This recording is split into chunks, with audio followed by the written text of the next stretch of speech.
A bank must maintain legally required reserves equal to a prescribed percentage of its deposits. It then quantifies this by stating, under current regulations, the reserve requirement against most transaction accounts is 10%.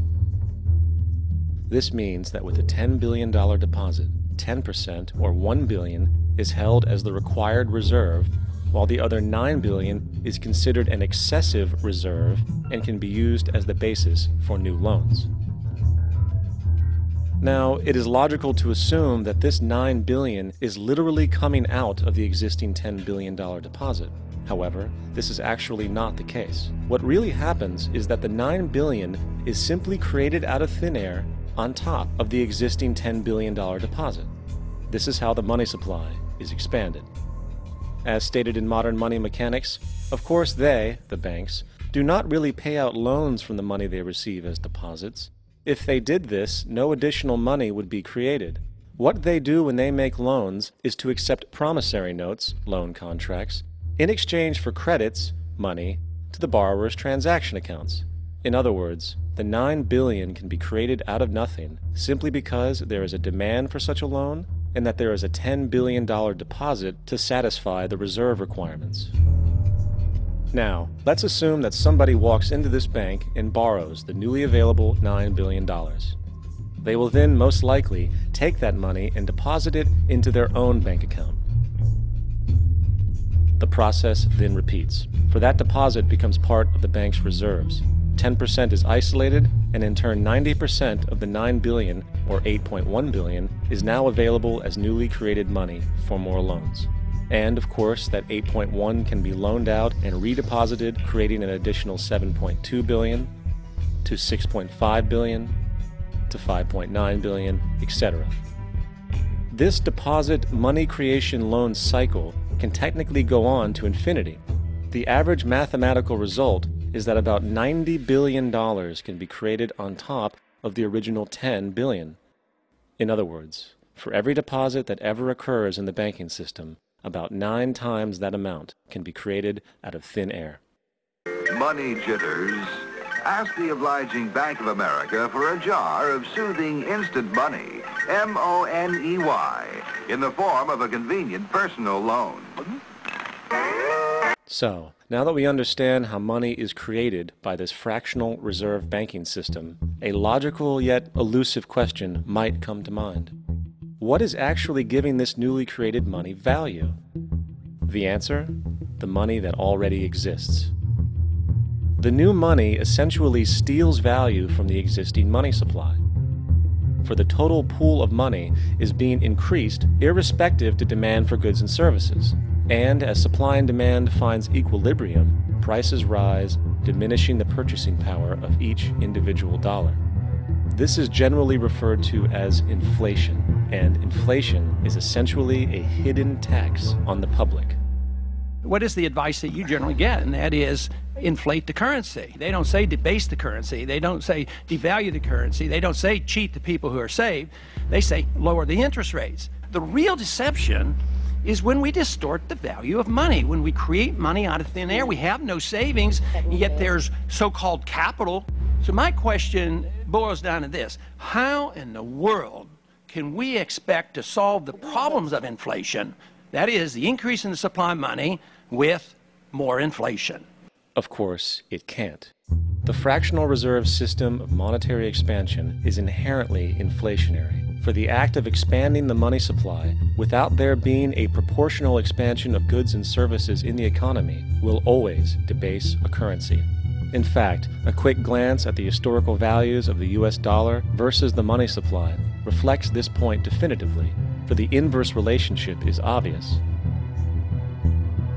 $1 in 1913 required $21.60 in 2007 to match value. That is a 96% devaluation since the Federal Reserve came into existence. Now, if this reality of inherent and perpetual inflation seems absurd and economically self-defeating, hold that thought, for absurdity is an understatement in regard to how our financial system really operates. For in our financial system, money is debt. And debt is money. Here is a chart of the U.S. money supply from 1950 to 2006. Here is a chart of the U.S. national debt for the same period.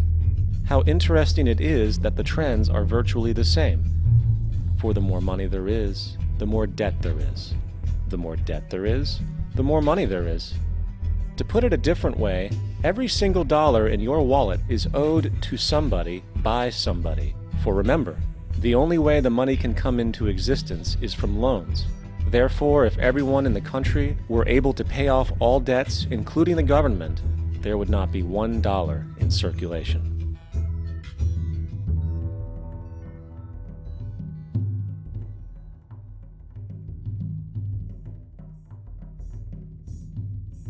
In fact, the last time in American history the national debt was completely paid off was in 1835 after President Andrew Jackson shut down the central bank that preceded the Federal Reserve. In fact, Jackson's entire political platform essentially revolved around his commitment to shut down the central bank, stating at one point, "The bold efforts the present bank has made to control the government are but premonitions of the fate that awaits the American people should they be deluded into a perpetuation of this institution or the establishment of another like it." Unfortunately, his message was short-lived, and the international bankers succeeded to install another central bank in 1913, the Federal Reserve. And as long as this institution exists, perpetual debt is guaranteed. Now, so far we have discussed the reality that money is created out of debt, through loans. These loans are based on a bank's reserves, and reserves are derived from deposits. And through this fractional reserve system, any one deposit can create 9 times its original value, in turn debasing the existing money supply, raising prices in society.